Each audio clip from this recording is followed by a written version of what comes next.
xam nañu fa ñu jóge li ñu jaaxal mooy fu ñu jëme su fi maam yi moom bu ñu woowee dañu tànk xam lu duñu sore dañuy fatu ni mu gën a gaawee ñun ndawi réew.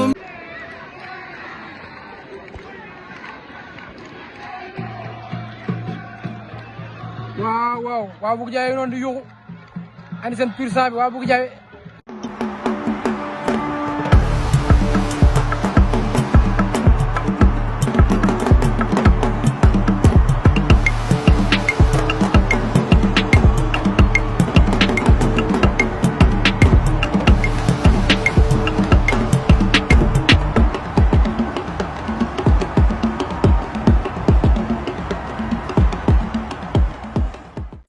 Kodou nekk nii Kodou nekk noonu Sokh daa mel ni Sokh ba léegi mënu koo tee Sokh bi ñoo ngi ko jëlee ba Dagana waaw tey course bu neex nga nar a am fii diggante ab tabara Kodou Omar Mbaye Samba Sarr ak fas pur sang bi nga xamante ne moom mooy bu Bougou Diawe bi ba ñoo ngi koy tëggal fële supporteram yaa ngi ne di yëngal fële yëpp waaw course bi tey nar na neex ba léegi Kodou nanguwul dem si piste bi Kodou nanguwul dem si piste bi ba léegi xaw ma lu tax nag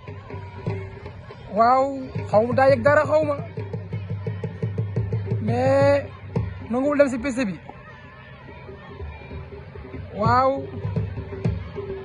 ba léegi moom la ñuy xaar Kodou moo nekk noonu gars yi di ko yóbbu moom la ñuy xaar de gars yi fi nga taxaw di xaar di leen fàttali tamit match Barça bi ak Real tey la jongante bi ci Arabie Saoudi xam naa ni gars yi buñ pare fii yëpp lañ jëm waaw ba léegi départ guñu Kodou la ñuy xaar Kodou de la ñuy xaar instant bii nii Kodou nag egg na Kodou egg na joxaguñu départ ba léegi gars yi joxaguñu départ parce que ñooy wàññeeku di raat ab tabar moom mu ngi tekki rek den di déglu Samba Sarr ni tey du ma leen ko bàyyee Omar Mbaye nee na tey loo leen waxi rek ma suul ko kon tey course bu neex ngeen dara am fii waaw ñëpp ngi taxaw di xaar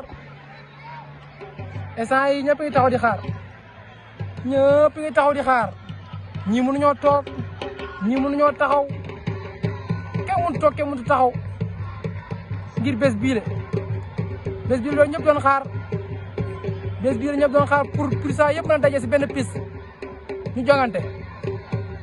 waaw waajaa ngi noonu kooku moo yor fas Omar Mbaye wi ab tabara coach baa ngi noonu ndeysaan yaramam daw na mooy xaar ndaxte fas wi xaritam la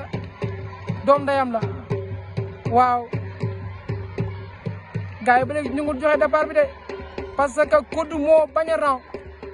Kodou ba léegi nanguwul a ran nañu wax ci loolu Kodou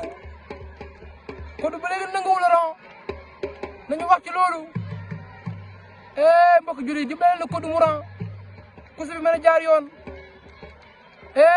fas jóg nañ joxe nañ départ Samba Sarr jiitu na leen joxe nañ départ laa ilaaha illallah ab tabar quatrième position joxe nañ départ parce que Bougou Diawe jiital na leen laa ilaaha illallah ñu première tournage dem nañ parce que yaa ngi dem ñi ngi jongante Kodou dugg na leen waaw parce que def nañ benn dënk ñoo ngi def tournal ci miir ba laa ilaaha illallah parce que ànd nañ dem nañ ab tabar génn na leen